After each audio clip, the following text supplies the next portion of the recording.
दोस्तों ये Honda CR-V 2008 और 2009 मॉडल है।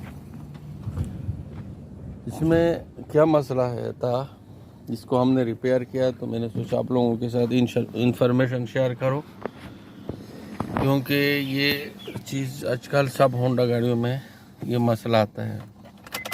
ये गाड़ी स्टार्ट नहीं हो रहा था। इसका जो की का लाइट था ये वाला अभी बंद हो रहा है। पहले ये ब्लिंक कर रहा था, ये ग्रीन वाला, तो ये ऑन था और गाड़ी क्रैंक हो रहा था, लेकिन स्टार्ट नहीं हो रहा था। यहाँ पे चाबी का लाइट आता है, ग्रीन लाइट। तो सबसे पहले इसका इमोबिलाइज़र का फंक्शन हमने चेक किया। इमोबिलाइज़र का फंक्शन हमने कैसे चेक किया, वो टूल्स आप लोगों के साथ मैं शेयर करता हूँ।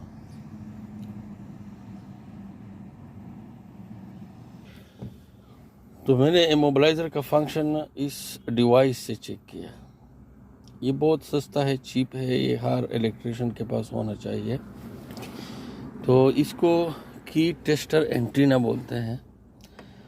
तो इमोबिलाइज़र का फंक्शन अपने चेक कैसे करना है, अपने सिंपली इसको ऐसा लगाना है चाबी के साथ।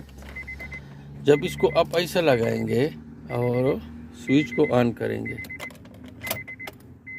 तो ये लाइट ऑन होएगा, ऑफ होएगा। तो इसका मतलब क्या है? इसका मतलब ये है कि आपका जो इमोबिलाइज़र है वो काम कर रहा है, आपका जो चाबी है वो काम कर रहा है, वो सही है, इमोबिलाइज़र सही है।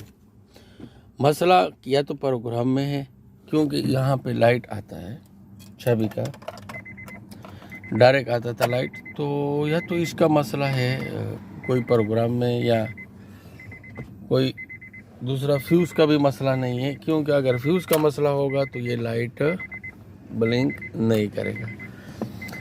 तो अभी गाड़ी तो अभी स्टार्ट हो गया है, लाइट डायरेक्ट बंद हो जाता है। तो इसका मेन जो मसला था वो इसका MCU में था। MCU इसका कहाँ पे लगा है, ये इसका MCU फ्यूज़ बॉक्स जो इसका फ्यूज़ है उसमें आता है, इसके साथ में आता है।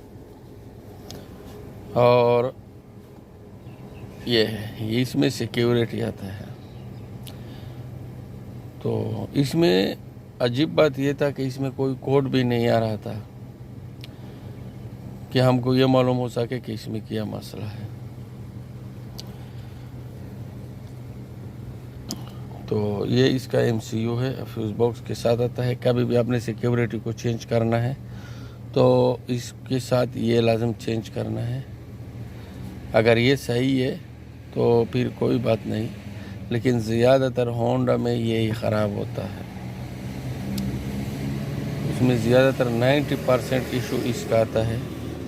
अगर आपके चाबी का लाइट ब्लिंक कर रहा है और गाड़ी स्टार्ट नहीं हो रहा है तो ज़्यादातर गाड़ियों में ये ख़राब आता है। इसका बैक साइड में यहाँ पे इसका ECU लगा हुआ है जो सब गाड़ी का को कंट्रोल करते हैं। तो कभी भी आप इसको चेंज करेंगे आपको चाबी का प्रोग्राम करना पड़ेगा।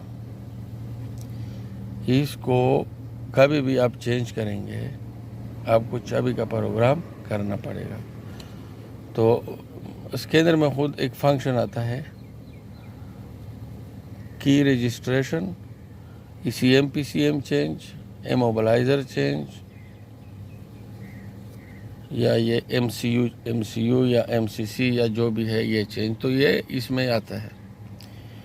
तो इसमें को हमने इस चेंज किया, बाद में इसका प्रोग्राम कर दिया, गाड़ी बिल्कुल सही है। दूसरा बात ये है, इसका जो स्टार्टर का रिले है उसकी अगर लोकेशन भी आज बताते हैं। तो ये MCU बॉक्स हो गया, ये इसका स्टार्टर का लोकेशन है, स्टार्टर रिले लोकेशन। ये इसका स्टार्टर का रिले का लोकेशन है, ये वाला आखिर वाला। ये वीडियो देखने का शुक्रिया। इस गाड़ी ने हमको बहुत तंग किया, तो मैंने सोचा आप लोगों के साथ भी वीडियो शेयर करो।